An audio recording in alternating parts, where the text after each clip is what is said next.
Então, vamos lá? Estou começando. Vamos lá? 5, 4, 3, 2, 1, gol! Fala, galera, Fabiano Luzes. Não, Gabigol não, Marco. Aí já quebrou tudo. Começa de novo, reseta isso. Começa você falou gol, só pode ser do Gabigol. Não. Eu falei gol de gol do Gabigol. Não, hoje não tem gol do Gabigol, com certeza.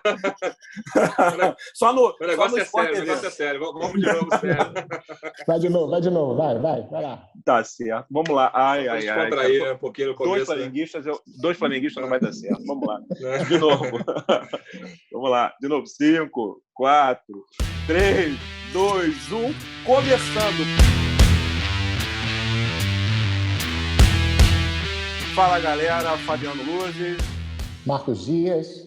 E mais um papo trabalhista em quarentena, mais um papo trabalhista sobre o coronavírus e mais um papo trabalhista trazendo, mais uma vez, um convidado ilustre, um convidado também, como todos os convidados, dispensam apresentações, porque é uma pessoa atuante, excelente magistrado, excelente autor, escreve bastante. No final a gente vai falar um pouco do livro dele. Excelente processualista. Excelente colega, né? Excelente colega, inclusive, tá? Então é excelente tudo. Se a gente pudesse resumir, excelente tudo, que é o nosso querido Felipe Bernardes, que está aqui, né, abrilhantando esse papo de hoje. Felipe, a gente passa aí para você se apresentar, a gente agradece a sua presença, seu tempo, a gente sabe que você também, né, tem um tempo escasso, eu sei que para você estar com a gente aqui hoje, você está abrindo mão de algum outro compromisso, então a gente agradece muito a sua presença aqui no Papo Trabalhista. Nada, imagina, Fabiano, um prazer imenso estar com você e com o Marcos Dias também. São duas pessoas que eu admiro bastante, não só no campo profissional, eu acho que os dois fazem um trabalho excelente, mas também pessoalmente são pessoas que eu admiro, que eu gosto, são pessoas humildes, simples, dedicadas. Então, para mim, é uma alegria muito grande estar junto com vocês aqui nesse momento, discutir, trocar ideias, ver alguns pontos aí que são importantes, que têm gerado dúvidas aí com relação algumas questões que têm impacto dessa quarentena, outras questões também que são correlatas. Então, vai ser uma alegria muito grande, um prazer muito grande estar aqui com vocês para trocar essa ideia nesse momento. Falou, querido. Obrigado. Marquinhos, vou começar com aquela que a gente conversou, né? Vamos começar sobre o tema do momento, né? O pessoal vai saber que a gente está gravando num dia específico, porque eu vou citar um caso que aconteceu hoje, né, na nossa gravação. Acho que eu vou ser mais claro, hoje é 27 de março. Tá? Então, e hoje a gente foi, né, surpreendido nas mídias falando que o presidente da República, né, o vice-presidente da República, indicou que a obrigação de pagar essas verbas decorrentes aí desse período de quarentena, de fechamento, é dos municípios, dos estados, porque eles é que estão obrigando. E ele disse assim, né, não, porque tem um artigo na CLT. E aí o artigo da CLT é exatamente o 486, que trata de fato do príncipe. Felipe, joga a bola para ti para a gente começar, né? Não era bem o foco do nosso bate-papo de hoje, não, mas eu acho que isso aí está bombando. E aí a gente queria saber a tua opinião. O que você acha desse nosso contexto? Se qualifica ou não? Se é o 486, se é o 503? Jogo para ti. Perfeito. Esse é um tema que gera muita discussão, gera muita controvérsia, certamente vai gerar. Eu acredito que a gente vai ver isso nos processos futuramente, esse tipo de discussão. Mas eu acho importante que a gente deixe muito claro aqui qual é a situação típica do artigo 486 da CLT, porque a situação do artigo 486 da CLT é a situação em que se dá a extinção do contrato de trabalho, né? Então, seria uma situação de extinção do contrato de trabalho em função de um fato do príncipe. O fato do príncipe, então, seria um ato governamental, e aí pode ser de qualquer esfera de governo, municipal, estadual ou federal, um ato de governo, então, que tem a aptidão e tem o caráter, a consequência de determinar por si só a extinção do contrato de trabalho, ou então a extinção do estabelecimento, né? Então, essa situação, em princípio, não me parece ser uma situação de fato do príncipe, de acordo com o artigo 486, porque o estabelecimento empresarial, por mais que haja uma quarentena forçada em alguns casos, de alguns estados, de alguns municípios, a gente sabe, mas essa quarentena, no máximo, é um fechamento temporário. Ela não vai resultar necessariamente numa extinção do estabelecimento. E não sendo, portanto, uma extinção do estabelecimento, não seria o caso de incidir, na minha visão, o artigo 486 da CLT. A gente sabe, inclusive, com relação ao fato do príncipe, a jurisprudência em geral é bastante refratária, bastante cautelosa com relação ao fato do príncipe. Então, assim, até a situação que a gente já teve, situação envolvendo bingos no Rio de Janeiro, no estado do Rio de Janeiro, que eram permitidos, e aí as casas de bingo fecharam porque o Supremo Tribunal Federal veio a declarar inconstitucional as leis que admitiam, inconstitucionais as leis que admitiam bingo, né? E aí, por conta disso, se discutiu muito o fato do príncipe, mas, no final das contas, a jurisprudência trabalhista do TST disse que não era uma situação de fato do príncipe. Tem um julgado específico que eu me recordo, de fato de príncipe, que o TST reconheceu, que é um julgado até muito interessante do ponto de vista processual, que é um julgado em que se admitiu a denunciação da lide no processo do trabalho, que é um estudo que a gente não vê muito no processo do trabalho. Foi um julgado, salvo engano, em 2007, por aí, e era um julgado que envolvia uma desapropriação, era uma situação do INCRA, Instituto de Reforma Agrária, fez uma desapropriação para fins de reforma agrária, e aí, por conta disso um estabelecimento rural, uma fazenda, enfim, ela teve que fechar por conta da desapropriação, claro. E aí houve a discussão, esse empregador demandado, ele suscitou o fato do príncipe, né, chamando a União para responder pelas parcelas ali que seriam pertinentes, que a gente pode falar aí na sequência quais são.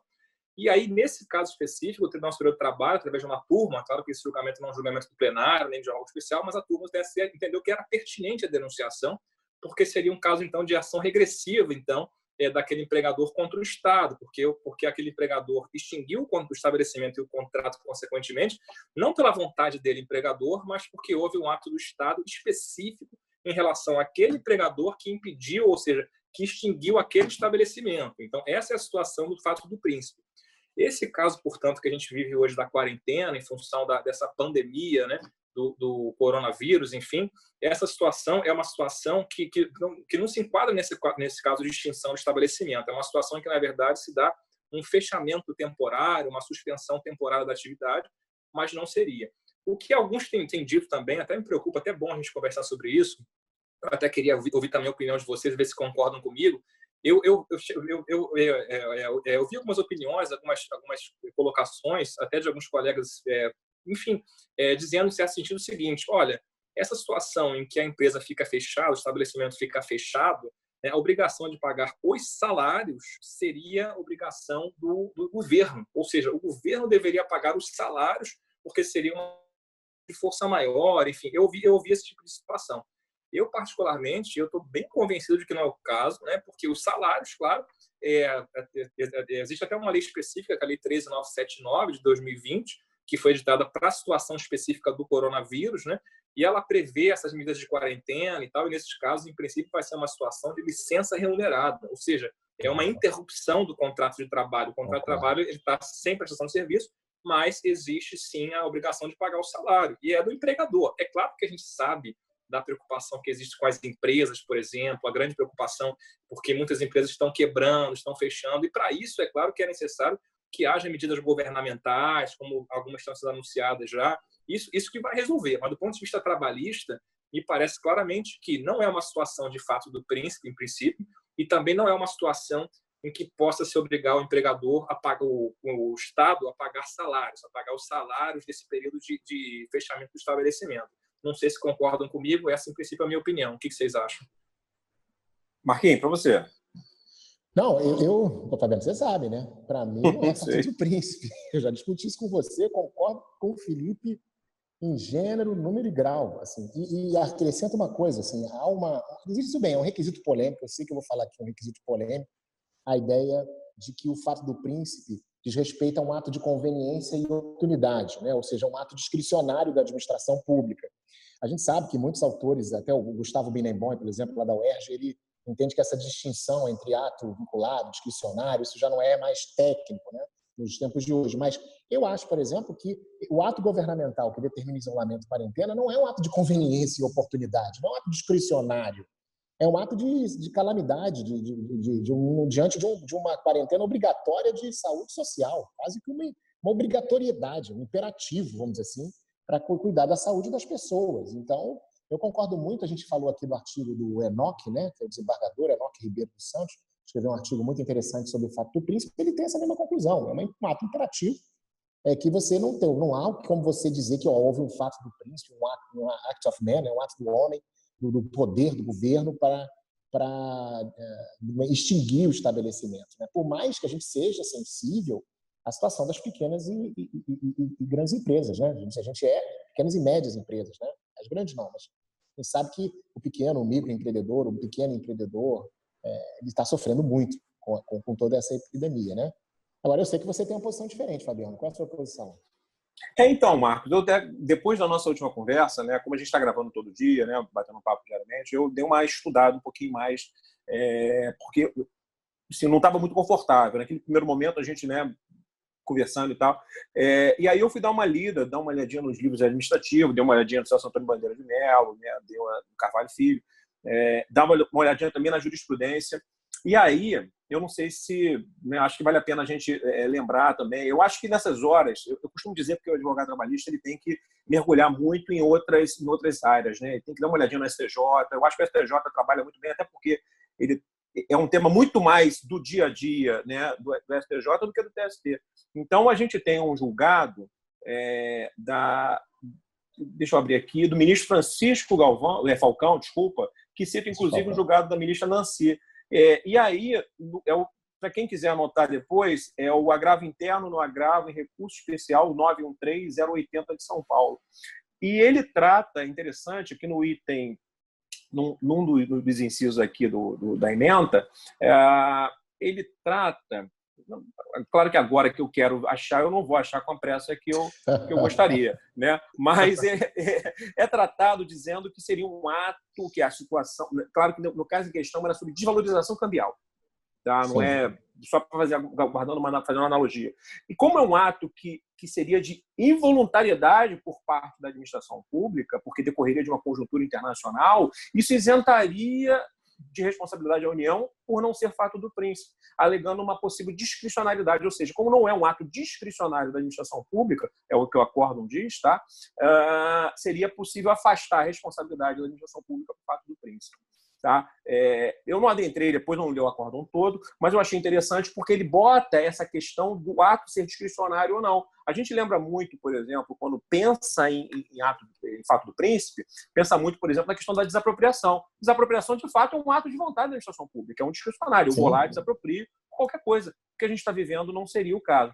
Agora, trazendo para o direito do trabalho, né, eu confesso que é um momento, como a gente conversou com o Scalessa, né, do vídeo da semana anterior, é um momento de interpretação diferenciada. A gente está vivendo um momento hermenêutico que me parece que a gente vai ter que tentar entender o fato por uma perspectiva que até então a gente nunca vivenciou, né? Eu tenho uma certa dificuldade e aí, reconsiderando o que eu falei antes, eu acho que, de fato, não seria mais fato do príncipe em virtude disso tudo. Até volto atrás nesse ponto.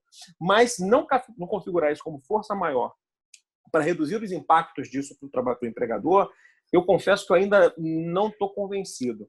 O ponto fundamental é que o 502 ele vem dizendo que tem que ter a extinção, salvo engano, não é isso? O 502 está aqui, olha só. E o 502 ocorrendo motivo de... extinção da empresa ou estabelecimento. A gente não está falando de extinção, está falando de suspensão. E aí vai ao encontro que o Felipe disse agora há pouco, né? Então, eu estou com uma certa dúvida ainda como isso vai caminhar. A gente tem a referência ontem da decisão do ministro Marco Aurélio, né, que afastou a liminar do PDT, né, naquela dia, eu esqueci o número agora, mas é a primeira que foi distribuída, dando uma ideia do que pode acontecer com relação às interpretações quanto a esse período, né? Me parece. Mas não sei se eu respondi, Marquinhos. Sim. Respondi? Foi. Bom saber que você voltou atrás, né? Não, parcialmente. Eu só não acho que mais fácil do príncipe que seria botar na conta da administração. Mas eu continuo entendendo que a gente tem que ter um entendimento que também não incorra em onerar excessivamente o empregador, né? Então, a gente tem que lembrar que o artigo 1º da Constituição estabelece claramente colocando a iniciativa privada e o trabalho num patamar de igualdade. Então, a gente tem que harmonizar esses dois problemas, né? Esses dois problemas não, esses dois atores da nossa sociedade, né? Que podem ser problemas, às vezes, sim, também, os dois. Para falar a verdade, vira problema porque chega pra gente, né? É verdade. Vai ser problema. Bem lembrado, verdade.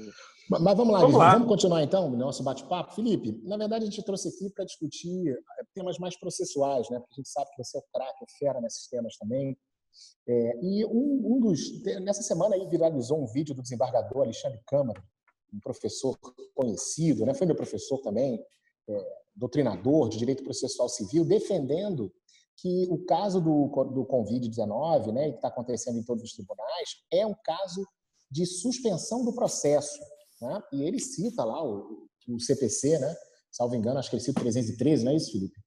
Ele cita lá 313 que prevê as causas de suspensão do processo. Exatamente. Acho que é 313, inciso 6, lá, que fala de força maior e tudo. Isso.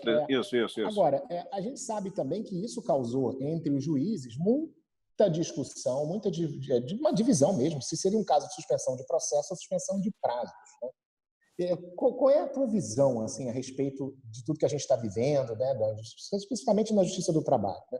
Pode dizer que houve suspensão do processo ou de prazo?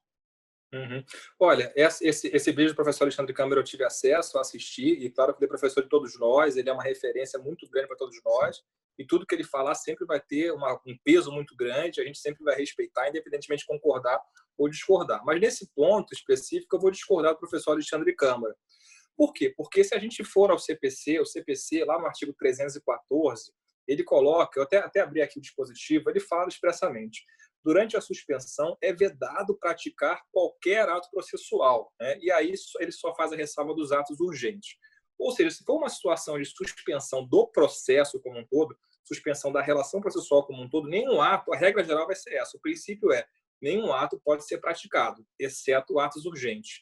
E a situação que a gente vive é uma situação um pouco diferente, ou bastante diferente, porque por mais que exista uma situação de pandemia, uma situação de dificuldade de saúde pública, quarentena, etc., a regulamentação que veio lá pelo CNJ, a resolução que determinou a suspensão dos prazos, ela previu expressamente que os juízes e servidores continuariam trabalhando, num regime que se chamou de plantão extraordinário. Mas, enfim, o judiciário continuaria trabalhando. Isso quer dizer que os processos eles vão continuar tramitando, né? Então, a resolução do CNJ que ela trouxe é a suspensão do prazo. Isso quer dizer que pode ser feita uma intimação, por exemplo, será que o juiz pode intimar a parte para a parte fazer algum ato? Até pode fazer uma intimação, mas o prazo nunca vai fluir. E faz sentido que não flua, por quê? Porque é uma situação excepcional, é uma situação em que o próprio judiciário não está com as portas abertas, pode haver dificuldade, por exemplo, de um advogado de estar em quarentena, não conseguir acessar, ou então estar doente, precisar ser internado. Então, diante dessa situação de calamidade, que é uma situação excepcional, se previu, então o CNJ previu a suspensão de prazos, então o prazo não vai correr. Mas a gente sabe que a grande maioria do pessoal do Poder Judiciário e também os advogados estão trabalhando através do teletrabalho. Então, hoje em dia, com a realidade do processo eletrônico, a maioria do pessoal consegue trabalhar e praticar muitos atos que não dependem do comparecimento. Então, a meu ver, o que se dá para a gente agora não é a suspensão do processo em si. Porque se eu falasse que é a suspensão do processo, como disse o professor Alexandre Câmara, nesse caso, o meu raciocínio teria que ser: olha, então o processo está parado, eu não posso fazer mais nada em nenhum processo. A parte não pode interpor recurso, a parte não pode, por exemplo, peticionar uma situação que, sei lá, demande uma dilação de prazo, um prazo suplementar. O juiz não poderia julgar. É claro que o professor Alexandre Câmara fez uma ressalva, e ele, claro, muito inteligente. Ele falou o seguinte: mas se não houver prejuízo, os atos praticados durante esse período, eles vão ser considerados válidos. Ele está certíssimo, claro, porque a gente sabe que só há nulidade processual se houver prejuízo. É o princípio da transcendência, o princípio do prejuízo que rege nulidades processuais. Então, perfeitamente. Mas, mesmo assim, mesmo com essa ressalva dele, que é uma ressalva interessante e pertinente, bom, então é justamente isso. Eu estou convencido, nesse caso, apesar da opinião do professor Alexandre Câmara, que é a opinião que, claro, a gente sempre vai dar muito prestígio, mas a regra geral, então, vai ser a regra de que os atos processuais eles têm que continuar sendo praticados, né? E se eu considerasse que há uma suspensão do processo, o raciocínio seria inverso, seria o raciocínio de que os atos não podem ser praticados, a regra geral. Então, por essa questão então de perspectiva, eu prefiro considerar que o processo não está suspenso. O que está suspenso, então, são os prazos processuais e, evidentemente, a prática de atos que demandem o comparecimento. Então, comparecimento no fórum, o comparecimento do perito, por exemplo, ao local de uma diligência, isso, evidentemente, não pode ser realizado. Mas o que puder ser realizado e vem sendo realizado vai continuar sendo feito, né? E, evidentemente, que, por exemplo, se o juiz intima o advogado, intima a parte, e a gente sabe que o prazo vai estar suspenso, mas se o advogado quiser se antecipar e praticar o ato, nada impede que o advogado pratique o ato, né? O que não pode se considerar uma preclusão, uma perda do direito, se a parte não praticar o ato nesse período de suspensão, porque isso realmente não pode acontecer. Mas somente em relação à prática do ato, o ato pode ser praticado. Essa vai ser a regra geral. Eu não sei se vocês concordam comigo, o que vocês pensam com relação a isso. Posso, Marquinhos? Fabiano, vai lá. Vamos lá. É interessante, porque eu também, né, a gente estudando para o bate-papo de hoje, né, eu dei uma olhadinha. Quando a gente vai no livro do professor Daniel Assunção, né, que é o Daniel Neves, né, que é um processualista também super conceituado, né? Na página, no livro dele da edição de 2018, na página 3576, para quem estiver nos ouvindo e quiser dar uma olhada, ele cita, interessante, que ele fala exatamente sobre a suspensão do processo e cita que, entre as possibilidades também, os que impedem de praticar atos, tais como epidemia. É interessante porque, e aí, assim, Fabiano, você concorda com ele? Não é isso que eu disse. Eu só estou citando porque assim, é interessante porque a literatura, me parece que toda a nossa forma de pensar é muito por uma lógica de um processo físico, né? É muito na lógica da necessidade da presença das partes, né? Então, na minha cabeça não faz muito sentido, e aí eu concordo, e aí eu só para citar para o pessoal, para que está nos acompanhando, lembrando que, com relação ao TST, né, existem dois atos, né, o ato do TST 139 e o ato do CSJT 56, né, que são os atos que suspendem dentro da Justiça do Trabalho, e com relação ao TRT, o último ato que saiu é o TRT 1, tá, gente? É o ato 3 de 2020. E a gente já até pede, você de outros regionais, para colaborar com os outros colegas, né? Seria bacana. Coloca aqui embaixo, né, o número do ato do seu tribunal. Eu acho que pode ajudar todo mundo, né, eventualmente, que possa ter processos em outros tribunais. O do TRT da primeira região, lembrando, o ato número 3 de 2020. Então, eu concordo plenamente com o Felipe. Eu tenho praticado todos os atos normalmente, vejo os advogados praticando todos os atos normalmente. Agora, como o Felipe bem pontuou, isso não pode. O fato de suspender o prazo, eu não posso, obviamente, se a parte pratica o ato, como por exemplo, se intimou ele a apresentar a contestação. Se ele apresentar a contestação, é óbvio que está praticado, legal. Agora, se ele eventualmente não praticou o ato, ficou inerte, não cabe, por exemplo, o que aconteceu ontem, da parte de dizer, precluso, tem que executar. Não, tem 3 dias ainda. Aí você tem que explicar que o prazo está suspenso, que volta a correr depois. É uma faculdade da parte. Então, eu concordo plenamente com o Felipe que a gente está num período de suspensão, efetivamente, de prazo, lembrando as partes que é importante. Se der para praticar o ato pelo teletrabalho, o ato processual, pratiquem. Não vamos deixar o processo parado. É uma visão diferente, gente. PJE, processo eletrônico, a gente não pode pensar com a mesma cabeça de um processo físico. Marquinhos, você. Olha só, Fabiano, você sabe melhor do que ninguém que no começo esse vídeo do Alexandre seduziu-me, né? Vamos dizer assim, né? Foi. Eu fiquei assim, poxa, eu acho, será que não é? Não, mas assim, se a gente pensar com essa cabeça de processo eletrônico, não faz sentido falar em suspensão do processo, né?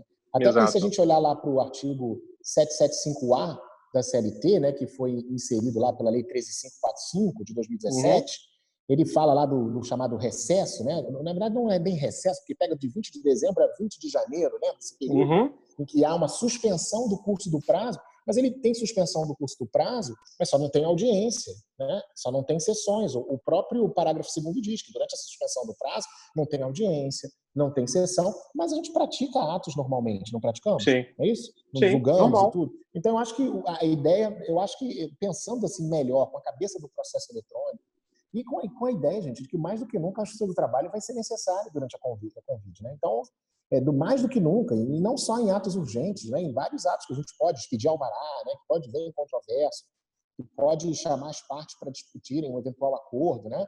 Eu estou fazendo proposta de acordo direto em vários processos, meninos. Estou pegando o processo que está parado lá, que só vai incluir em pauta lá, sei lá, em junho, talvez em julho. Estou formulando uma proposta e estou intimando as partes para dizer se elas topam. Em 2 eu já consegui fazer acordo, tá? Virtual. Bacana. Vocês terem uma noção. Bacana. Muito boa iniciativa, legal, bacana mesmo, boa ideia. Agora, continuando, né, Marcos, na tocada aí, até porque a gente já sinalizaram para a gente estar com 20 minutos, Felipe, com relação também a uma discussão que vem surgindo, baseado nessa discussão de suspensão de prazo de processo, e aí o pessoal lembra, e os acordos em curso?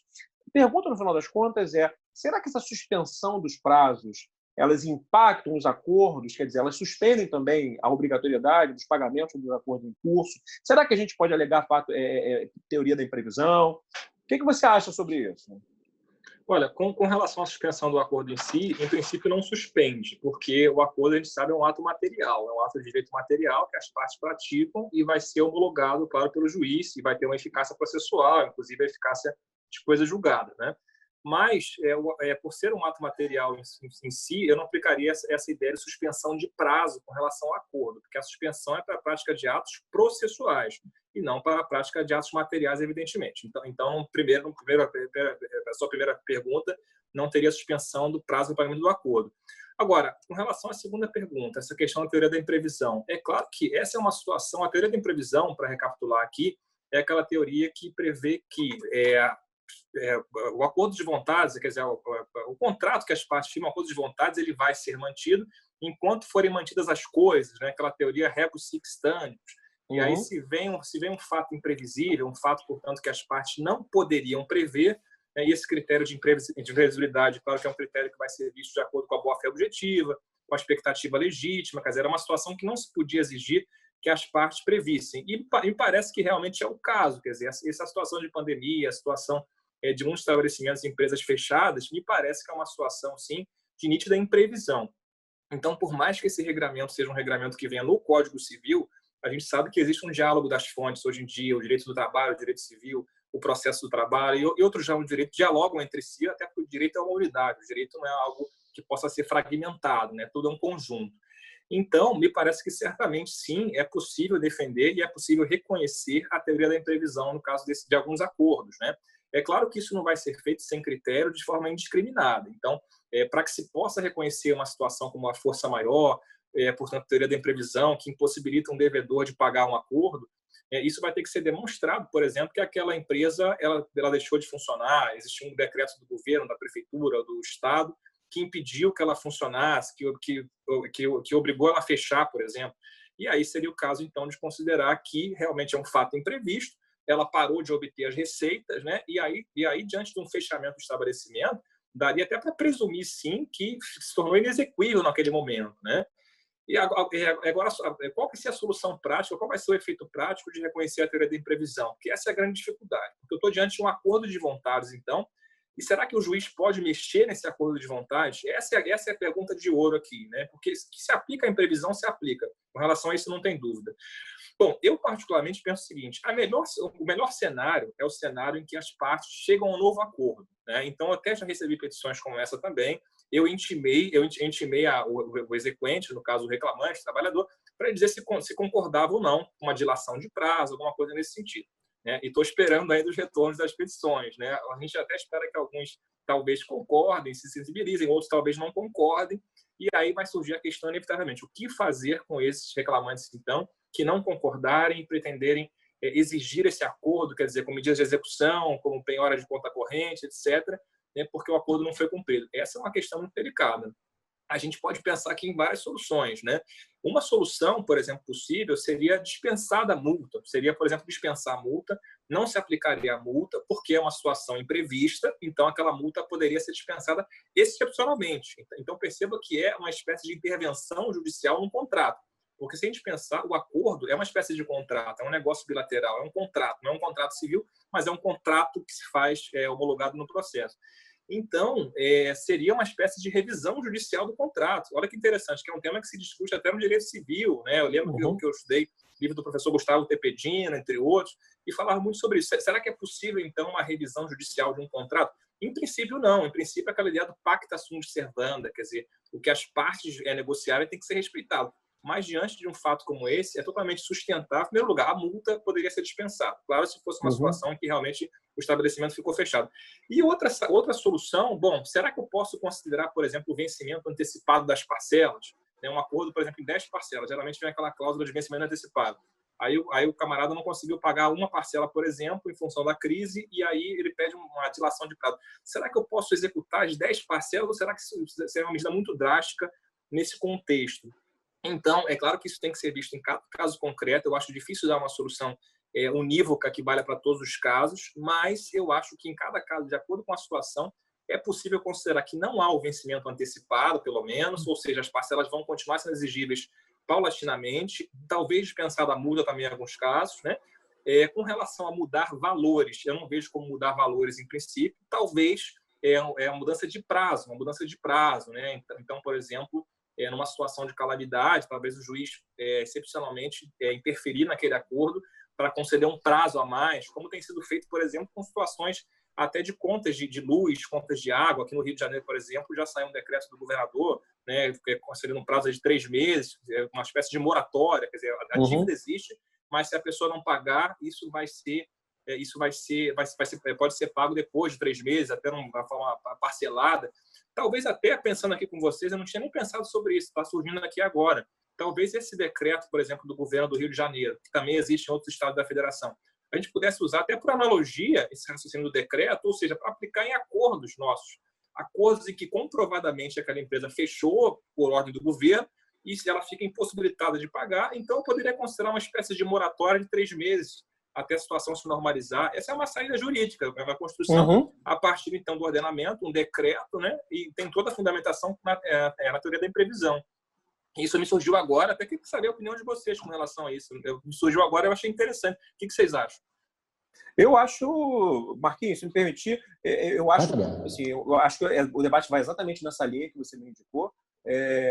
Eu acho que o que vale também é ponderar, e assim, tem um despacho que a gente está utilizando lá na Sexta Vale de São Gonçalo, que vem utilizando a possibilidade de 3 meses, baseado nessa perspectiva do decreto, utilizando o 775, parágrafo 1º, 2 da CLT, conjugado com 222 caput e o parágrafo 2º do CPC, que possibilitam, viabilizam a possibilidade da gente prorrogar alguns atos. Mas eu acho que, e aí, relembrando esse apontamento seu com relação à intimação das partes, é fundamental, porque quando você assim o faz, você evita que seja um ato de império do Estado de decidir, né? Continua mantendo aquela lógica contratual, como você bem frisou, né? Eu acho que isso me parece bastante interessante. É um momento, de fato, atípico, que a gente tem que... Né? Todo momento atípico demanda análises não convencionais, né, Felipe? Eu acho que isso tem que ser bem ponderado. E, Marcos, Matheus brigando com a gente, dizendo que tem 28 minutos. Só para dizer que eu concordo com o Felipe, eu acho que não pode mudar o valor do acordo, até porque tem coisa julgada, mas eu, por exemplo, acho que a gente pode usar o 393 do Código Civil, né? O Felipe até força maior mesmo, isentar de multa, repactuar, e só para fazer o registro, estou fazendo que nem o Felipe, estou mandando as partes conversarem, falando em razoabilidade, e já consegui sucesso em alguns também, tá? Até aplicando o 916, tá? Em relação às parcelas inadimplidas. Eles concordando e ajustando o 916, em alguns casos, começando depois de junho, o cumprimento do acordo, para você ver como é legal, né? Bacana. Só isso, Fabiano.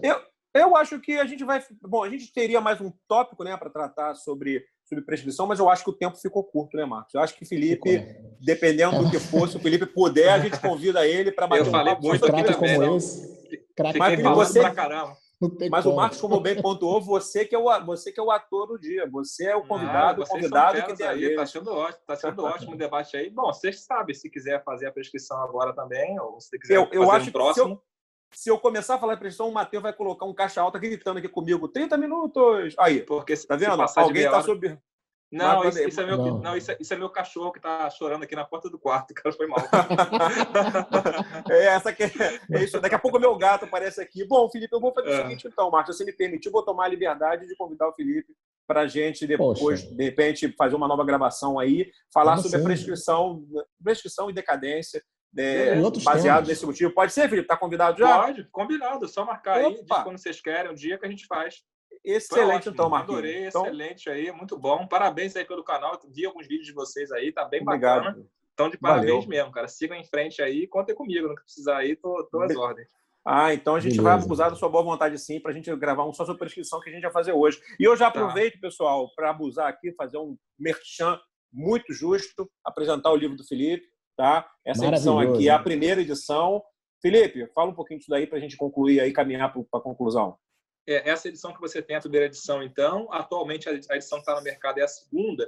A gente ia lançar a terceira edição agora no começo do ano, mas a editora, em conjunto comigo, a gente decidiu segurar um pouquinho, porque a gente sabe que teve a medida provisória 905, que alterou muitas questões, algumas questões importantes, como juros, correção monetária, e a gente decidiu segurar um pouquinho a terceira edição até a conversão da medida provisória 905 em lei. Então, quando houver a conversão em lei, que se esperava que isso acontecesse agora no começo de abril, eu não sei se realmente vai ser mantido em função do estado de calamidade, pode ser que atrase um pouquinho mais, enfim. Mas assim que tiver a conversão da MP em lei, a gente vai lançar a terceira edição aí, se Deus quiser. E aí eu faço questão de mandar para você e meus amigos aí, para vocês dois, um exemplar aí que vocês sempre usam, sempre divulgam. Então já fica aqui meu compromisso de dar um exemplar para vocês aí também. Olha aí, isso é contrato, hein? Acabou de fazer um contrato com a gente, hein, Marcos? Tá cheio de testemunha aí. E tá filmado. É isso aí. Marquinhos. Tá bom. É isso. É isso, querido. Mais um vídeo. A gente agradece mais uma vez o Felipe. Obrigado aí. A gente vai fazer contato para gravar esse sobre prescrição, que também é um assunto que está bombando. E lembrando. Ele falou aqui. Fala do Instagram. Lembrar aí, galera, todo mundo, tá? Do Instagram. A gente agora Papo Trabalhista também no Instagram. A gente está fazendo live, lançando notícias, lançando informações, tá? Trazendo tudo que puder e possa aí contribuir com a formação, com o aprendizado. Aprendizado coletivo, né? Porque todos nós estamos aprendendo todo dia, né, com vocês. Perfeito. Só sobre o Instagram também. Para quem não me segue no Instagram também, me siga lá, @prof.Felipe.Bernardes. Estou sempre postando algumas coisas também interessantes, alguns debates, tenho feito algumas lives. Aliás, a gente podia fazer alguma live juntos aí, nós, não sei se 3 é possível. Podia fazer, de repente, eu com o Marcos ou eu com o Fabiano, separadamente, para a gente conversar, que é muito bacana, né? Então, me sigam lá também no @prof.Felipe.Bernardes. Show de bola. Marquinhos.